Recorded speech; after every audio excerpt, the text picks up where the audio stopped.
안녕하세요. 역사 돋보기입니다. 이자겸의 난 이부입니다. 이자겸의 횡포에 더 이상 참지 못한 고려의 17대왕 인종은 선수를 쳐서 이자겸의 측근들과 척준경의 가족을 살해했습니다. 분노한 척준경은 부하들과 무기고를 턴 뒤 무장시켰으며 이자겸이 개인적으로 부르던 승병 300여 명을 동원한 채 인종에게 복수하러 궁궐로 쳐들어갔습니다. 척준경은 맨손으로 궁궐의 자물쇠를 부수고 사자후를 뿜자 궁궐 전체의 소리가 울리고 땅이 요동쳤다고 합니다. 아무리 인종이 먼저 시작한 싸움이었으나 신하가 무장한 병력을 데리고 궁궐 내부로 들어와 무장 시위를 하는 건 정근대 왕조 국가에선 선을 넘은 행위였습니다. 하지만 국왕 인종은 물론 인종의 측근도 모두 이자겸의 권세와 척준경이 무서워 나서지를 못했습니다. 인종이 일으킨 사태인 만큼 인종은 본인이 직접 수습하고자 했습니다. 이제 겨우 18의 젊은 국왕 인종은 별다른 무장 병력 없이 함성만으로 궁궐의 바닥을 흔들어 놓았던 척준경 앞에 섰습니다. 인종은 당당하게 척준경의 무엄함을 꾸짖었죠. 척준경은 간밤에 웬 무리가 살인사건을 일으켰다며 척준경은 인종을 보호하고자 군사를 이끌고 궁궐로 들어온 곳이라고 둘러댔습니다. 누가 봐도 협박임을 알았던 인종은 자신에겐 아무런 일이 없고 안전하다며 해산 명령을 내렸죠. 당장은 척준경도 군대를 해산시켰으나 여전히 분이 안 풀렸는지 거의 곧바로 해산한 병사를 다시 집결시켜서 궁궐 수비대와 싸우며 궁궐 일부를 파괴했습니다. 그 과정에서 인종 머리 옆으로 화살이 날아오기도 하였죠. 척준경은 궁궐을 방어했는데 하필 바람이 거세어 불길은 삽시간에 궁궐로 퍼지더니 국왕의 침전까지 불타버렸습니다.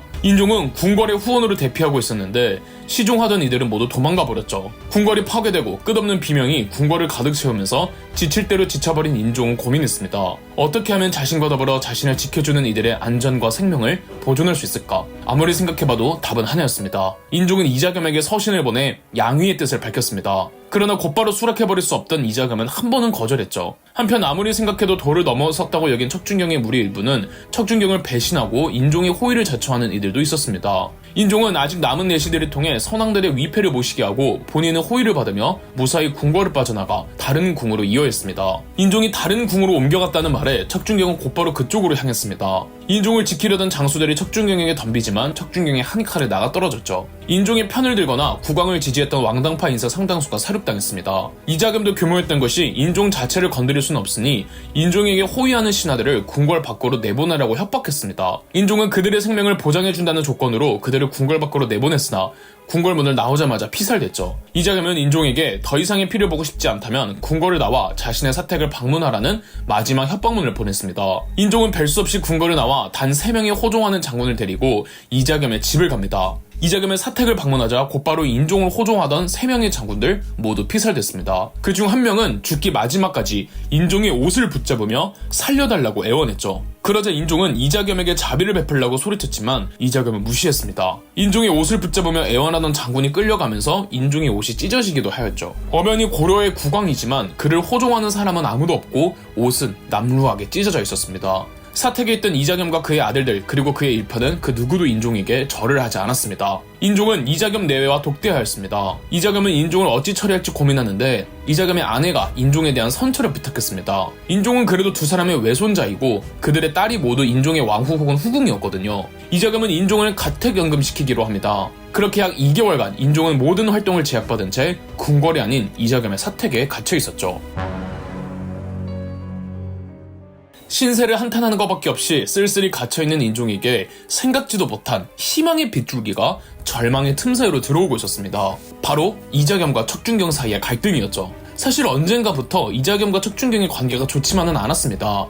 출신부터가 달랐던 이자겸은 은연중에 척준경을 무시하는 경향이 덜어 있었으며 척준경도 어느샌가 이 모든 비극과 참상의 원인에 이자겸의 목도 있다고 봤죠. 자신은 아들과 동생을 잃었지만 이자겸 가족은 인종을 인질로 데리고 떵떵거리고 있지 않습니까? 한 번은 이자겸 집의 노비가 척준경 집의 노비에게 너의 주인은 궁궐을 불태우고 왕을 능멸했으니 죽음으로 갚아야 마땅하다며 욕설을 퍼부었다고 합니다. 척준경의 노비가 돌아와서 척준경에게 고하니 척준경은 억울한 심정으로 이자겸 집에 찾아가 전날에 나는 모두 너희가 한 짓인데 어찌 다만 나의 죄라 하여 죽어야 하느냐라고 역정을 냈죠. 인종은 두 사람 사이를 비집고 들어가기로 합니다. 인종은 이자겸 몰래 어의를 통해 척준경에게 밀서를 전달합니다. 생각컨대 짐이 밟지 못해서 이번에 흉도가 이를 일으켜 만들어 대신에게 근심과 수고를 끼치게 하였으니 모두 과인의 죄이다. 이로써 몸소 반성하고 허물을 뉘우치며 하늘을 우러러 마음에 맹세하고 신민과 더불어 그 덕을 새롭게 할 것을 바라보니 경은 다시 노력하여 지난 일은 생각하지 말고 마음을 다해 보필하여 뒤에는 어려운 일이 생기지 않게 하라. 척준경은 이 밀서를 받아보지만 당장은 답신을 하지 않고 있었습니다. 1126년 5월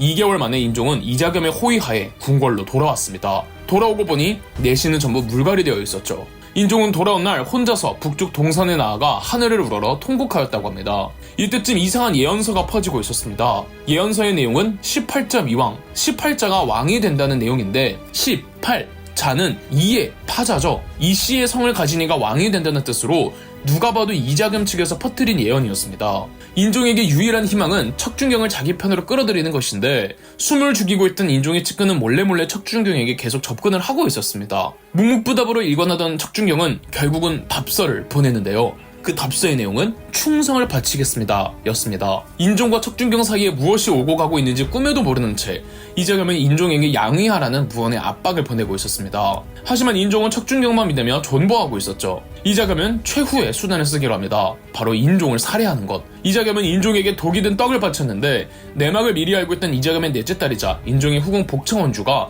양심에 찔렸던지 인종의 떡을 못 먹게 하고 까마귀에게 던져주었습니다. 떡을 먹은 까마귀가 죽은 광경을 본 인종은 벌벌 떨 수밖에 없었죠. 이자겸은 복창원주에게 독약을 주고 인종에게 반드시 먹이라고 했으나 이번에도 복창원주는 일부러 넘어지는 척 독약을 쏟아 인종을 구해주었습니다. 인종은 이자겸이 자신을 독살하라는 것을 직접 눈으로 확인하고는 독살을 실패했으니 이자겸이 무슨 짓을 해도 이상하지 않다고 판단해 조속히 척준경을 동원하기로 합니다. 이자겸도 인종의 숨통을 확실하게 끊고자 군사를 준비해 궁궐을 칠 준비를 마쳤죠. 누가 더 빨랐을까요? 이자겸이었을까요? 척준경이었을까요? 안타깝게도 이자겸의 병사들이 먼저 궁궐에 들이닥쳤습니다. 이자겸의 병사들은 궁궐을 유린하였습니다. 그리고 이자겸이 인종을 죽이라고 따로 보낸 자객이 인종의 처소에 들어와 인근 내시와 궁인을 살해하고 인종에게 다가갑니다. 그리고 인종을 죽이려고 하던 찰나 문이 부서지고 우레와 같은 함성이 울렸습니다. 폐하 신준경이 왔사옵니다. 척준경은 자객을 모조리 죽이고 인종을 빼냈습니다. 이자겸은 척준경이 배신하리라 전혀 예측하지 못했습니다. 반면 척준경은 이자겸이 군사를 일으켜 궁궐에 들이닥칠 계획을 미리 알고 척준경은 부하 27명과 인종의 측근이 마련해준 병력 총 100명 정도를 무기고에서 무장시킨 뒤 궁궐로 들어왔던 거죠. 척준경은 인종을 모시며 궁궐을 빠져나가고 순식간에 이자겸의 병사들을 진압했습니다. 척준경은 곧바로 이자겸을 강제 소환한 뒤 이자겸과 처가적으로 감금했죠. 그리고 척준경은 빠르게 이자겸 일파를 제거했습니다. 한편 이자겸이 체포된지도 모르고 이자겸의 아들 이지미가 군대를 이끌고 들어왔으나 곧바로 진압되었습니다. 사건이 모두 해결되고 인종은 이자겸과 그의 일가족 전원을 먼 곳으로 유배를 보내며 사건을 마무리 지었죠. 사형을 시키지 않은 건 아무래도 아직 귀족을 대우해야 된다는 분위기와 이 지나치게 큰 피를 내면 또 다른 문벌 귀족이 인종에게 반감을 품을까 두려워 유배선에서 끝을 냈죠. 이자겸을 포함한 일가족은 유배지에서 사망했습니다. 이자겸의 두 딸이었던 인종의 후궁, 연덕공주와 복창원주도 폐위됐습니다. 다만 인종을 독살 시도에서 2번이나 구해내준 복창원주에겐 토지와 집, 노비를 하사해 여생을 보장했죠. 이자겸의 난은 이렇게 끝이 났습니다. 척준경은 엄청난 품계와 자기를 하사받으며 유일무이의 최고 권력자가 되었습니다. 인종은 척준경을 문화시중, 지금의 국무총리로 임명하라고 했으나 척준경이 거절했죠. 그리고 척준경의 인생은 이렇게 멋들어지게 마무리되는 줄 알았습니다. 이자겸의 난이 있고 이듬해 1127년 정지상이 인종에게 상소문을 올려 지난날 척준경이 궁궐을 방화한 죄를 물어 탄핵을 주장했습니다. 인종은 척준경을 보호해주지 않았고 신안의 암태도로 유배를 보내 탄핵했죠. 비록 인종은 척준경의 도움으로 목숨도 보장받고 이자겸을 쫓아낼 수도 있었지만 언제 척준경이 다시 배신할지 모르는 일이었으며 척준경도 몇 번이고 인종을 위협했던 그 과오를 절대 잊지 않았습니다. 아이러니하게도 척준경이 마음만 먹으면 군사를 일으켜 자신을 탄핵하려던 정지상과 그 일파를 제거하고 더 큰 마음을 먹으면 인종도 해코지할 수 있었습니다. 하지만 척준경도 탄핵 상소에 구태여 저항하지 않고 유배형을 담담히 받아들였습니다. 척준경의 태도에 그래도 인종의 마음이 약해졌던 것인지 인종은 척준경의 유배지를 고향인 황해도 곡선으로 옮겨주었고 척준경은 17년간 고향에 살며 고향에서 숨을 거두었습니다. 척준경은 무슨 생각으로 탄핵 상소를 덤덤하게 받아들였던 걸까요? 한편 인종은 이자겸의 난을 진압하고 척준경까지 내친 뒤 왕권 강화를 도모하지 않을 수 없었습니다. 인종은 생명의 위협은 물론 왕씨의 왕조를 자기 떼에서 끊길 뻔했던 위기를 겨우 모면했잖아요. 이자겸은 제거되었지만 제2의 이자겸이 나타날 가능성의 싹을 잘라야 했습니다. 그래서 수도 개경에서 떵떵거리며 살던 개경의 문벌 귀족을 견제하고자 등용하기 시작했던 게 서경 출신들의 귀족들이었고, 이것이 바로 서경 천도운동으로 이어지게 되는 겁니다. 그럼 역사 돋보기였습니다.